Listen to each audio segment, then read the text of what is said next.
Vina, banyak saksi bermunculan. Salah satunya adalah seorang satpam yang mengaku menolong korban Vina dan Eki 8 tahun silam. Seorang warga bernama Suroto menyebut ia menemukan kedua korban dengan jarak berjauhan di TKP. Suroto melihat pria yang diduga Eki sudah tidak bernyawa saat ditemukan, sementara ia mengaku perempuan yang diduga Vina masih hidup karena sempat meminta tolong padanya. Saat menemukan keduanya pertama kali, Suroto menduga keduanya jadi korban penganiayaan dan kekerasan karena melihat banyak luka di tubuhnya.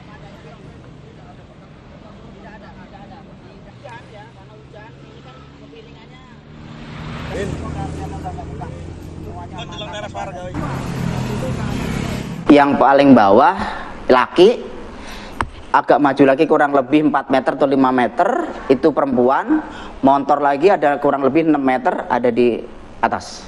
Meninggal. Posisi yang laki saya pegang, saya tanya, dek, itu sudah nggak jawab, langsung saya vonis, wah ini udah meninggal. Dari kepala, dari badan, dari mana? Nah, pokoknya sekujur tubuh itu dulu tuh banyak lukanya, Pak. Dari dua korban itu? Dari dua korban itu. Saya langsung fokus ke perempuan. Karena dia minta tolong tuh. Iya deh, aku bilang sabar ya, mobilnya lagi meluncur ke sini, nanti dibawa ke rumah sakit. No. Motor tidak apa-apa, tapi banyak luka, ya mak ya. Kalau orang jatuh umumnya paling kan besot-besot bleret dan patah, ya mak ya. Itu mukanya nggak laki, nggak perempuan, lebam semua kayak. Kakak Vina, Marliana, mengaku tidak mengenali Liga Akbar yang diperiksa kesaksiannya karena di persidangan ikut disebut dikejar oleh geng motor bersama Vina dan Eki. Marliana menyebut banyak saksi yang dulu tidak pernah ada di persidangan, tetapi banyak bermunculan saat ini. Justru ini ya, saat dulu, proses dulu itu saya mencari informasi itu minim, saksi-saksi pun minim dulu ya. Tapi setelah sekarang viral, saksi banyak bermunculan. Itu yang bikin sedikitnya keluarga bingung. Harus percaya sama siapa gitu. Itu sih. Termasuk Liga Akbar. Mungkin termasuk dia juga gitu. Liga Akbar pernah dengar nggak namanya dulu? Nggak pernah sih. Jadi memang balik lagi mas, saya sama teman-temannya adik saya itu yang di luaran sana tidak pernah kenal. Jadi nggak pernah dengar nama ini, nggak pernah, ini bukan temennya, nggak pernah tahu. Saya tahunya hanya teman-teman yang di rumah. Saksi lain pun bermunculan. Salah satunya seorang satpam yang mengaku menolong korban Vina dan Eki 8 tahun silam. Seorang warga bernama Suroto menyebut dirinya menemukan kedua korban dengan jarak berjauhan di TKP. Suroto melihat pria yang diduga Eki sudah tidak bernyawa saat ditemukan. Sementara ia mengaku perempuan yang diduga Vina masih hidup karena sempat meminta tolong kepadanya. Saat menemukan keduanya pertama kali, Suroto menduga keduanya menjadi korban penganiayaan dan kekerasan karena melihat banyak luka di tubuhnya. Yang paling bawah laki, agak maju lagi kurang lebih 4 meter atau 5 meter itu perempuan, motor lagi ada kurang lebih 6 meter ada di atas. Meninggal. Posisi yang laki saya pegang, saya tanya, dek, itu sudah nggak jawab, langsung saya vonis, wah ini udah meninggal. Dari kepala, dari badan, dari mana? Nah, pokoknya sekujur tubuh itu dulu tuh banyak lukanya, Pak. Dari dua korban itu? Dari dua korban itu. Saya langsung fokus ke perempuan. Karena dia minta tolong tuh. Iya deh, aku bilang sabar ya, mobilnya lagi meluncur ke sini, nanti dibawa ke rumah sakit. No. Motor tidak apa-apa, tapi banyak luka, ya mak ya.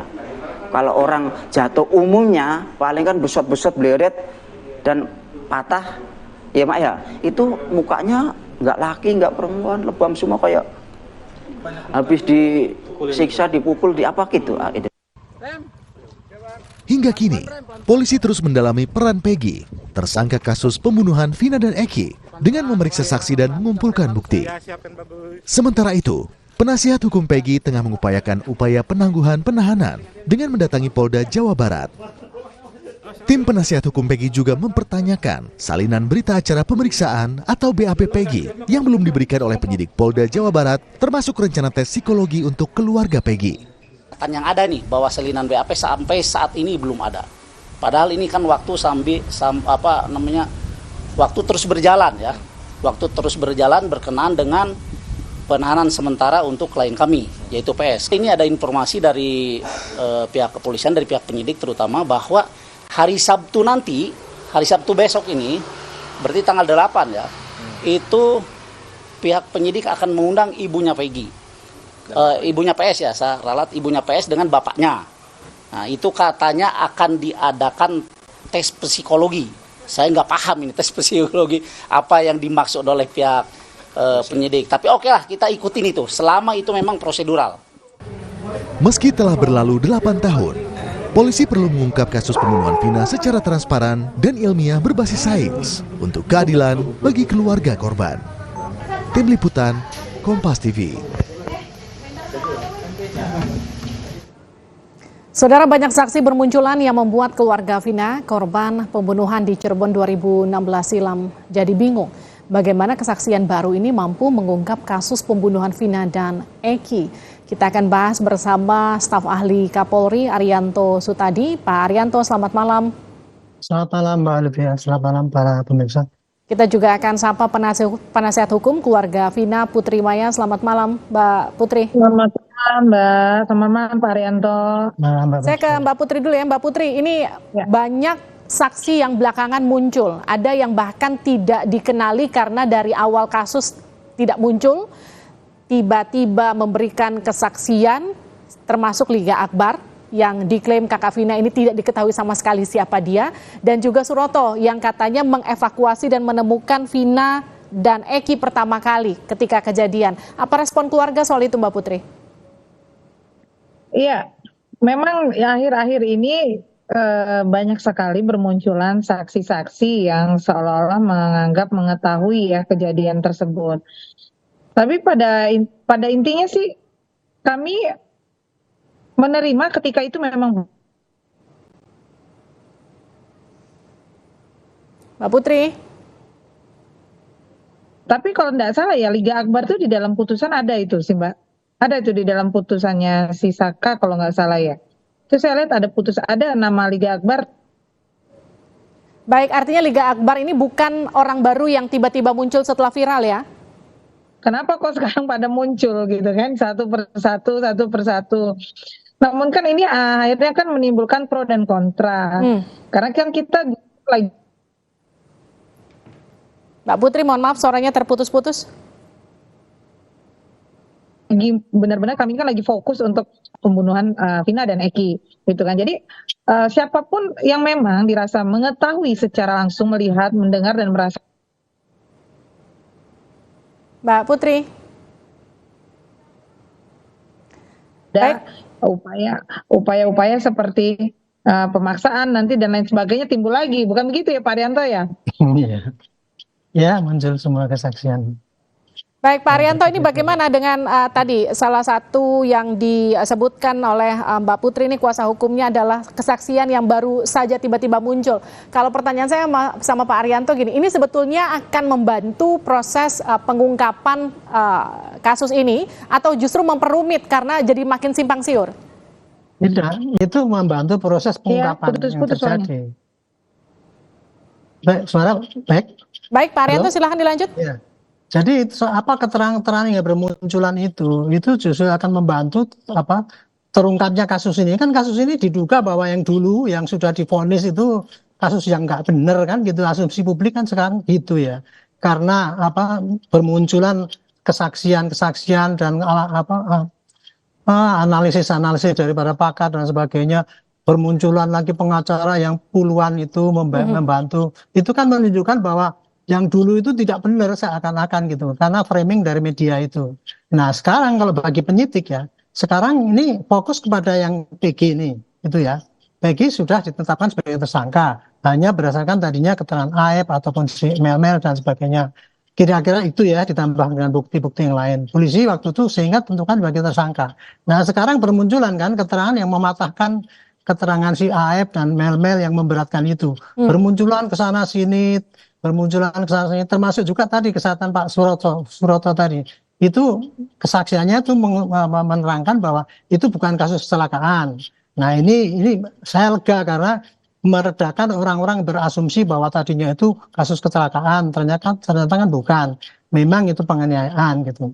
Nah sekarang tugas polisi adalah jangan lagi pakai model-model pembuktian atau membuat berita acara yang seperti dibuat pada tahun 2016 dulu. Di 2016 dulu itu kalau pandangan saya kurang lebih itu ya, itu polisi kurang menambah dengan bukti-bukti yang saintifik sehingga sekarang ini dipatahkan oleh pencabutan keterangan saksi. Nah kebetulan ya yang dulu polisi tidak salah karena apa? Sudah maksimal membuat berita acara dan itu pun diterima oleh jaksa, dianggap benar sehingga bisa diteruskan jadi penuntutan dan akhirnya divonis oleh hakim. Itu artinya penyidikan polisi waktu itu sudah baik gitu. Cuman ternyata bahwa penyidikan yang seperti itu gara-gara diputus oleh hakim dan kemudian sekarang muncul berita-berita yang kontra kayak gitu kan dipertanyakan benar apa enggak nih? Wah ini berarti ini rekayasa ini. Itulah yang sekarang tugas kita ini harus mencari kembali ya. Apa yang betul-betul terjadi yang dulu sih gitu. Tapi kalau untuk yang kinerja tahun 2016 itu nggak usah dikoreksi lagi. Kalau mau ngoreksi ya pakai PK aja. Jadi keterangan-keterangan tadi ya yang lihat, yang kemudian mengatakan apa alibinya si Peggy di sini dan sebagainya itu nanti jadikan temuan. Tolong para pengacaranya itu jadikanlah sebagai PK untuk membatalkan putusan yang dulu itu masih bisa kalau menurut saya sih. Oke. Mbak Putri diminta PK untuk batalkan putusan yang dulu, gimana tuh Mbak Putri? Iya, sejauh memang bisa membuktikan, kan PK itu kan nggak cuma hanya mengajukan PK tanpa ada novum baru, ya toh. Novum baru itu tidak yang belum dihadirkan saat persidangan. Kalau seandainya sekarang para narapidana ingin melakukan PK ya silahkan saja karena itu memang hak hukumnya, ya kan, tidak ada masalah sejauh memang bisa membuktikan bahwa apa yang menjadi tuduhan dan vonis tersebut bisa dipatahkan dalam artian bisa membuktikan semua itu memang mereka tidak bersalah ya silahkan saja sah-sah saja begitu, tidak ada larangan, memang itu memang upaya hukumnya seperti itu Mbak. Tapi kalau keluarga sendiri melihat banyaknya saksi yang belakangan bermunculan, kemudian jadi klaim sana-sini bahwa seolah-olah mereka hadir di lokasi melihat langsung, tapi selama ini tidak pernah terlihat. Ini memperumit kasus ini atau sebetulnya membantu kalau keluarga sendiri melihatnya gimana? Jadi sebenarnya Mbak, memang pasti yang pertama adalah bingung dan apakah ini benar ataukah tidak gitu kan, termasuk kami juga sebagai kuasa hukum juga pasti bingung nih mana yang benar mana yang salah. Tetapi sejauh memang pembuktian atau keterangan mereka bisa mendukung dan bisa mengungkap fakta-fakta, ya tentunya kami akan pikirkan itu dan kami juga akan meminta kepolisian untuk lakukan pemeriksaan tambahan terhadap mereka yang menganggap mengetahui begitu Mbak. Nah ini ke Pak Arianto, kalau keterangannya kontra dengan hasil pemeriksaan atau penyidikan dulu di 2016, bagaimana proses verifikasinya Pak Arianto? Enggak sih, polisi tidak akan memeriksa dengan kontra dengan 2016 Pak, enggak. Polisi sekarang ini cuma mau membandingkan keterangan yang memberatkan si Peggy ya. Keterangan si Peggy itu kan memberatkan AF dan Mel dan sebagainya. Sekarang dikonter dengan para ini yang saksi yang bermunculan.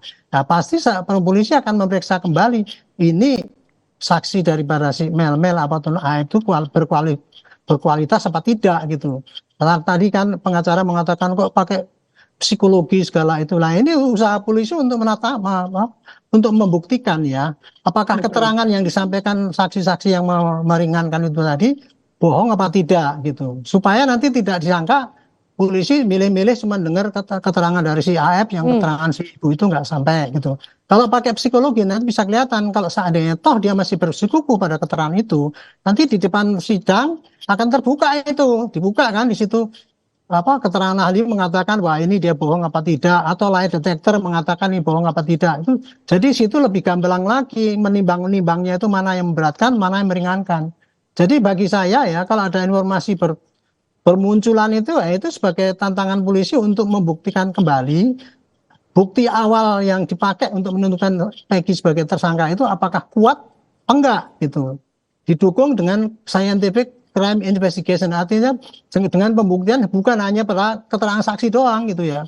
Dengan keterangan yang lain ya terpaksa dilihat lagi bukti awal, kemudian mungkin kalau ada CCTV, mungkin kalau ada rekaman HP masing-masing waktu itu ada di mana, itu lebih akan menguatkan terangan yang sesungguhnya gitu. Jadi intinya sekarang polisi dihadapkan kepada tantangan harus betul-betul teliti menguji ya kesaksian yang dijadikan sebagai bukti yang cukup untuk menentukan si Peggy sebagai tersangka. Nanti kalau seandainya bukti kesaksian ataupun apapun itu dianggap sudah cukup dan sudah tidak terbantahkan oleh keterangan-keterangan yang meringankan si Peggy ini, pasti polisi akan mengirimkan ke jaksa. Nah, di sini peran jaksa. Jaksa meneliti ini kira-kira kuat enggak bukti ini untuk kalau saya jadikan tuntutan. Ya mudah-mudahan seperti dulu gitu. Nah, kemudian nanti di hakim bisa dilihat. Dan saya kira ya hakim besok ini tidak akan ya dalam tanda petik gegabah ya seperti yang dilakukan pada tahun 2016 dulu. Kok tidak diperiksa ininya dan sebagainya, itu kok bisa memutus kayak gitu. Ya mudah-mudahan ketemu hakim yang tidak mudah percayalah dengan berkas polisi itu ya. Tetapi dia dengan betul-betul ingin mengungkap kasus ini apakah yang terjadi itu sesuai dengan diceritakan di BAP atau bukan. Karena cerita itu adalah yang ada terjadi di pengadilan. Oke. Dari situ hakim akan memutus gitu. Saya ke Mbak Putri. Mbak Putri, kuasa hukum Egy itu kan bertambah, ada puluhan kuasa hukum ya yang kemudian katanya meminta tanda tangan untuk kuasa hukum jadi kuasa hukum Egy. Tapi sejauh ini sudah ada koordinasi antar Anda, kuasa hukum Vina dengan kuasa hukum Egy terkait dengan perkembangan kasus ini yang bertambah banyak saksinya? Kalau koordinasi perihal perkembangan Egy, kami tidak detail menanyakan ya Mbak. Hanya kemarin ketemu dan berbincang-bincang sedikit dan kami juga menyampaikan bahwa ya kalau memang rekan-rekan ingin membela Peggy, kan ada upaya hukumnya, berarti harus segera melakukan pra-peradilan itu dalam tahapan di kepolisian. Nah, itu dulu yang lebih dulu harus dilakukan untuk membuktikan apakah penetapan Peggy sebagai tersangka ini sudah benar dan sudah sesuai SOP yang berlaku saat ini. Itu saja sih Mbak, tidak ada komunikasi lanjutan. Kalau kemarin keluarga Vina sempat diperiksa, kapan rencananya akan diperiksa lagi Mbak Putri? Ini belum dapat informasi Mbak. Mungkin kalau memang masih ada kekurangan tambahan nanti akan dipanggil kembali begitu. Baik, terima kasih Mbak Putri sudah bergabung bersama kami. Pak Arianto juga terima kasih sudah bergabung di Sapa Indonesia Malam. Sehat-sehat selalu. Terima kasih. Saudara, jangan dulu beranjak. Sapa Indonesia Malam akan kembali dengan informasi Presiden terpilih pemilu 2024. Prabowo Subianto menyebut akan pelajari keluhan masyarakat soal tapera dan